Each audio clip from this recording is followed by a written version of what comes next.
The 2024 presidential race could begin in earnest this week, with President Biden expected to launch his campaign for re-election as soon as tomorrow. For more, we're joined by NBC News White House correspondent Mike Memoli. Mike, nice to see you. What do we know about the president's re-election campaign, and where is he looking to focus his energy? Well, good morning, Stephanie. With this president, I've covered him a long time over multiple campaigns. There's always a little bit of suspense until the words come out of his mouth. But we are expecting to hear the president make his candidacy for re-election official, likely in the form of a campaign video that we expect to go up tomorrow morning. Tomorrow is the 4-year anniversary of when the president launched his successful 2020 campaign. We then expect to see the president addressing a union group here in Washington. Union voters are really the backbone of the president's political support, and he wants to shore them up in a hurry. And then we expect to really hear the president's pitch, focused a lot of what we've been hearing from the president since the State of the Union address, which is about the need to finish the job, to talk about the accomplishments he believes he's been successful at reviving American manufacturing, shoring up the economy, and that he needs 4 more years to do that.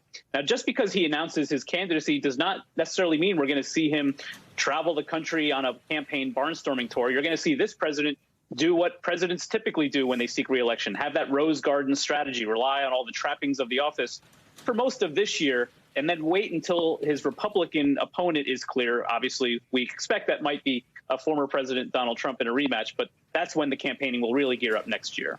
Yeah, you know, not everyone's looking forward to this announcement from President Biden. He's facing stiff headwinds. A new NBC News poll says 70% of all Americans, including 51% of Democrats, believe he should not run for a second term. Obviously not the numbers any president wants to see the week of a planned re-election bid announcement. How is the White House responding to that skepticism?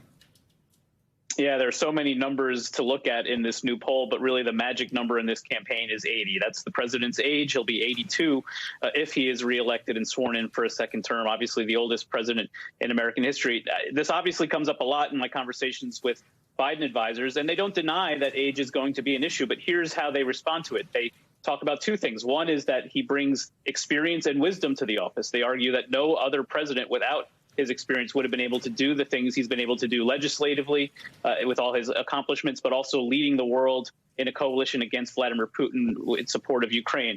They also make this point, which is that the president is known as being optimistic. He's always got a positive, forward-looking vision, and that's going to be a very real contrast to what we've seen from Republicans, a very dark, pessimistic view of the country. That ultimately voters will reward the president's vision. All right, well, we're also learning more about the team that will be supporting the president in his re-election bid, including his 2024 campaign manager. According to 2 sources familiar with the decision, the president is expected to tap Julie Chavez Rodriguez for the job. What can you tell us about her?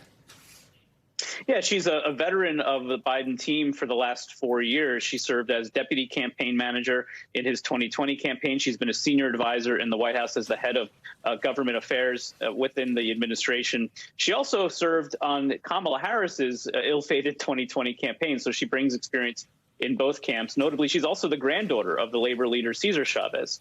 Now, it's important to note that even as she will have the title of campaign manager, a lot of the key decisions about Biden's reelection campaign are going to continue to come from inside the West Wing.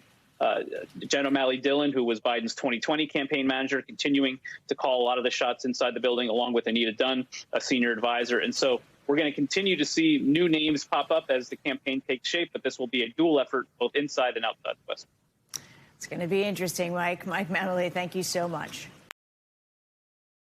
Thanks for watching our YouTube channel. Follow today's top stories and breaking news by downloading the NBC News app.